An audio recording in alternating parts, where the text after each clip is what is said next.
In today's video, I'm going to teach you how to add features in Waze. We'll be using the Waze map editor to add custom map elements such as new roads, businesses, or other place markers. This is useful when you want to help improve map accuracy and make sure locations are represented correctly for other drivers.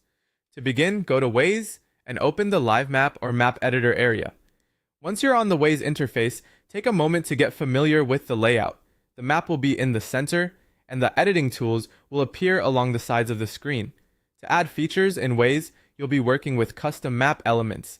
These can include things like roads, businesses, and other location-based details. The idea is to choose the type of feature you want to add, then place it accurately on the map so it appears in the correct location.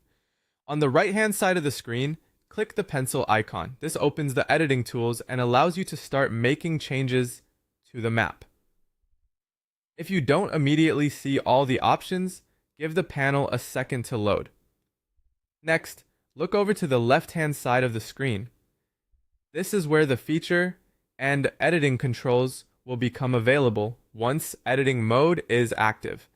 It's a good idea to keep your eyes on both the map and the side panel so you can place items accurately. Now click the plus sign button. This is the option used to add something new to the map. Once you click it, Waze will show you a list of elements that you can add. Select the element that you want to add. Depending on what you're updating, this could be a road, a business, or another type of map feature. For this example, click on Place. After that, click on Other.